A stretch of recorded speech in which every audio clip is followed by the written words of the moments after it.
Terima kasih. Assalamualaikum warahmatullahi wabarakatuh. Masuk ke pembahasan selanjutnya. Bagian kedua dalam mata kuliah ekonometrik tentang jenis data. Dalam ekonometrika, jenis data ini tentu saja sudut pandangnya banyak, sebagaimana dalam statistik. Cuman jenis data di dalam ekonometri yang akan saya maksud adalah bagaimana jenis data berdasarkan cara pengambilan dalam waktu tertentu. Ya. Jadi ini jenis data ketika kita kaitkan dengan waktu dan juga sampel pengambilannya, walaupun titik utamanya adalah waktu, karena ekonometrik itu kebiasaannya itu memang membahas tentang data runtut waktu kayak gitu. Oke, lalu berkaitan dengan jenis data ini kira-kira ada berapa macam? Setidaknya kita punya 3. Yang pertama yang disebut sebagai data cross section. Cross section atau kalau dalam bahasa Indonesianya namanya kerat lintang. Cross section ini adalah suatu data di mana dia itu diambil secara seketika. Jadi kalau dalam bahasa statistikanya ini namanya data seketika. Kenapa seketika? Karena untuk mengambil data ini tidak diperlukan urutan waktu tertentu.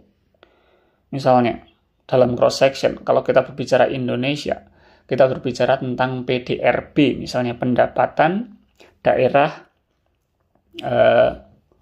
regional bruto ya, PDRB. PDRB dari misalnya 34 provinsi di Indonesia. Ini merupakan data cross section. Ya. Karena ini hanya tentang variabelnya adalah variabel PDRB, sedangkan subjeknya atau kita katakan yang diteliti itu adalah provinsi yang berjumlah 34, di mana tidak ada keterangan waktunya di sini. Dan bisa diambil secara seketika. Seketika di sini dimaksudkan tidak ada kaitannya sama waktu sama sekali. Misalnya daerah Jawa Tengah diteliti sekarang, Jawa Barat besok, atau sekarang semuanya dikirimin Google Form untuk suruh ngisi data terkait PDRB-nya.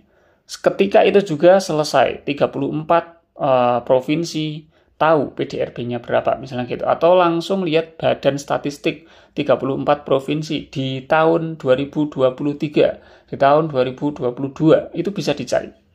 Dalam satu waktu, namanya seketika. Itu ya, dalam waktu tertentu. Kayak gitu. Itu namanya PDRB. Jadi cross section itu dia tidak berkaitan dengan waktu tertentu. Bagaimana yang kedua? Yang kedua itu disebut sebagai time series. Atau kalau dalam bahasa Indonesianya runtut waktu. Data time series merupakan data di mana dia itu bergantung dengan dengan waktu tertentu dalam rentang waktu tertentu, namanya juga series ya, runtut ya. Rentang waktu tertentu untuk satu objek, satu subjek penelitian. Misalnya kita berbicara tentang PDRB satu provinsi, Jawa Tengah misalnya. PDRB Jawa Tengah dalam 15 tahun terakhir. Artinya dari tahun 2011 sampai tahun 2024, misalnya kayak gini. 15 tahun terakhir PDRB-nya berapa?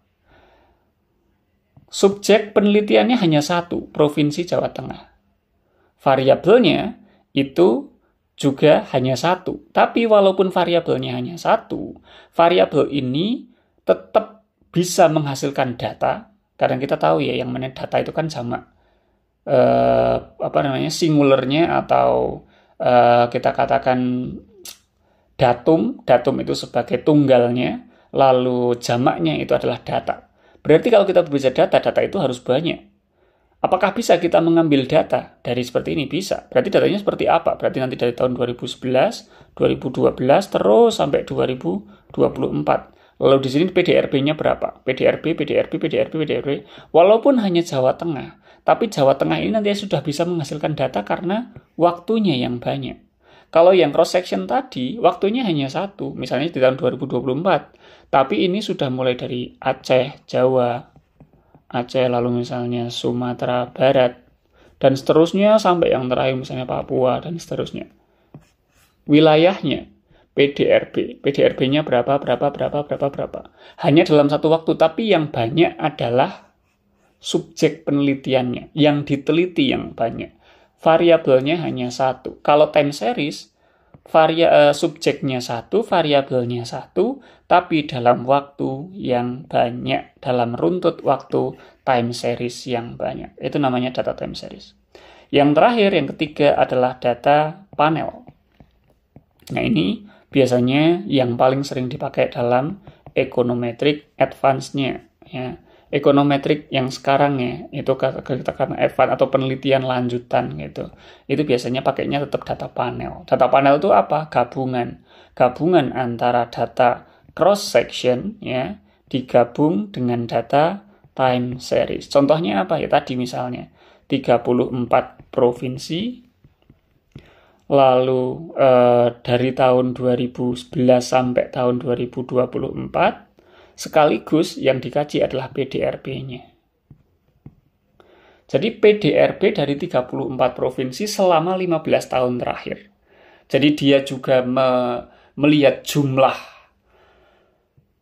jumlah sampelnya, atau kita katakan jumlah subjek penelitiannya juga lebih dari satu.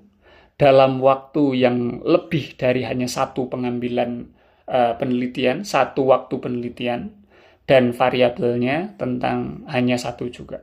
Jadi pada intinya kalau kita berbicara tentang panel, dia merupakan gabungan antara cross-section dengan time series. Cross-sectionnya sudah dalam bentuk 34 provinsi, sampelnya lebih dari satu.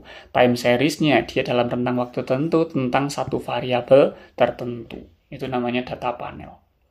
Ketiga data ini nanti akan berkaitan dengan konsep yang pada video sebelumnya telah kita bahas tentang fungsi dari econometric.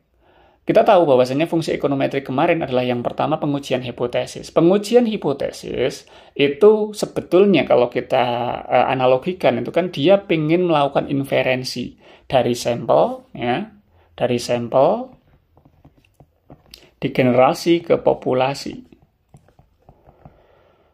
Sampel, artinya dia jumlahnya lebih dari satu. Nah, biasanya pengujian hipotesis itu dilakukan untuk data cross-section.